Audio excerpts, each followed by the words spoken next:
Hello, Internet. This is Sophia, the Red Angel. Welcome to my channel where I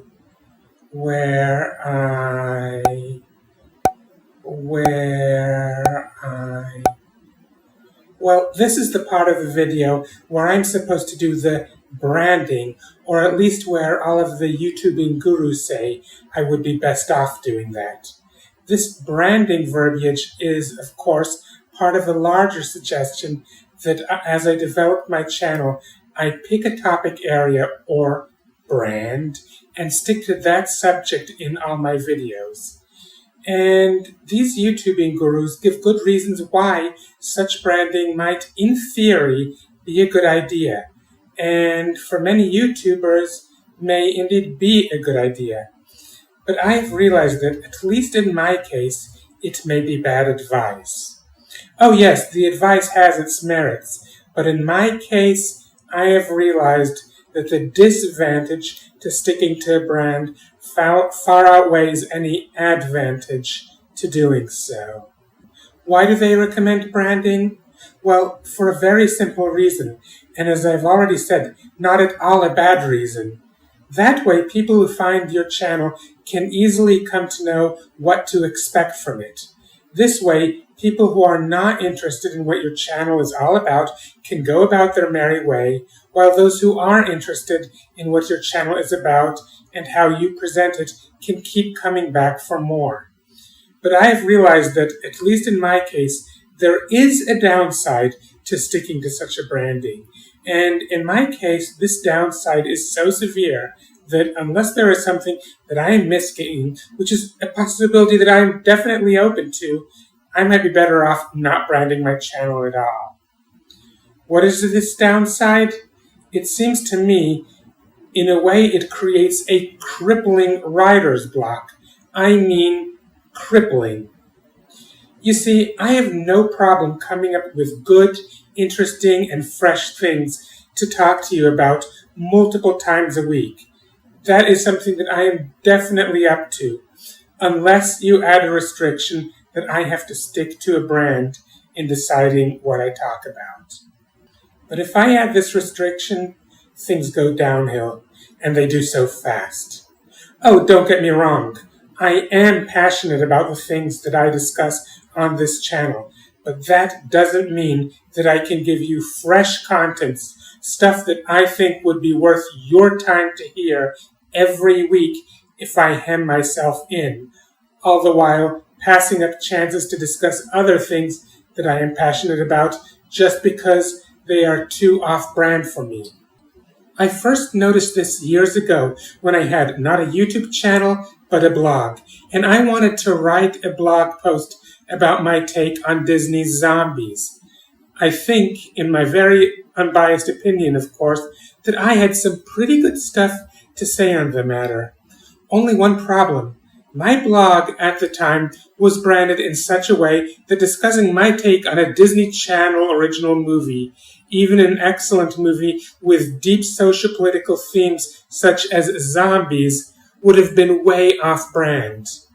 I tried to pitch the idea to someone else of me doing a guest post on her blog in turn that some other time she could do a guest post on mine, but apparently she did not agree with my take on Zombies enough to go for the idea. The result? My article about Disney's Zombies never got written, and I racked my brain even harder about something to write on my blog, edging me closer to the day that eventually came that I just couldn't keep updating it regularly anymore. Things like this happened other times too, and it was suggested maybe I should try having multiple blogs for different topic areas. Problem is, by the time that was suggested to me, I had already tried that. The result was me having more blogs than I could stay on top of the software updates for, and none of them was I able to update with sufficient regularity. The same problem followed me too as I returned to YouTube. Yes, returned, I used to be a YouTuber long ago and had stopped due to the interference of a very harmful Alcoholics Anonymous sponsor who was way overstepping her bounds. But that is a subject for another video. Yes, it is a story of something that hindered me as a YouTuber, but this video is about an entirely different thing that hindered me as a YouTuber. Anyway, when I came back to YouTubing, I naturally resurrected my old channel. Immediately, when I started making videos, I started losing subscribers. This was understandable. In the years that I had been gone, I had changed a lot, and people who were interested in videos by a very religious trans woman in the midst of transition in East Tennessee might not have been interested in videos by a born-again atheist who had completed her transition and was now living in Philadelphia, Pennsylvania.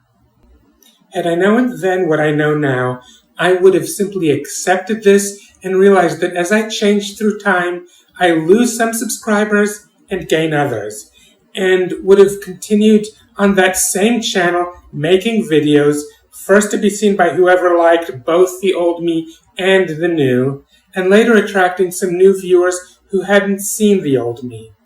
But I didn't know then what I know now.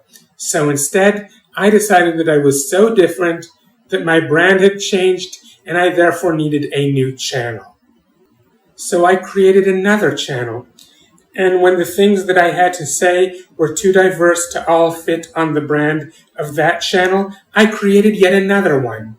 Finally, when I had too many channels to really manage, I decided enough was enough and made this channel, which was my newest one at the time, my general purpose channel.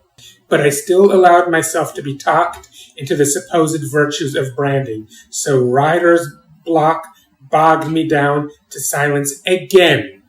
Yes, there were also production difficulties that I faced, but the burden of staying on brand was possibly the most paralyzing part. Now, maybe this is because I am doing branding all wrong. Maybe there does exist a way of setting a brand on my channel that gives my visitors some idea what to expect here, but does it without hemming me in too much. But if there does exist a way to do so, I do not know it, and I assure you, it is not for lack of effort to learn how to do that. I've spent countless hours trying to figure out a way to brand my channel without hemming myself in so much that this crippling writer's block becomes inevitable. But that effort was simply not fruitful. And some of you might suggest that I hire a consultant for my branding. But as my blog doesn't make me any money, how am I to afford such a consultant?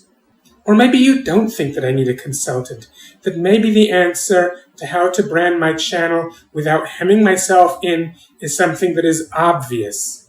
Well, maybe it would have been obvious to a neuronormative person, or even some other autistic people whose autism manifests differently than mine. But clearly, it isn't obvious to me. But at any rate, I am now going to run my channel without any branding until such time as I am sure that I can do so without hemming myself too much into a corner, for better or for worse. Some people might not be as much into my channel if they can't have some predictability as to what it is about, but losing their audience is still better than the channel drying up and grinding to a halt because I have hemmed myself in so much that I can't function. That said, I hope that you still like this channel and that you enjoyed this video. Please share this video, hit the like button, and subscribe to this channel and ring the bell. And until next time, see ya!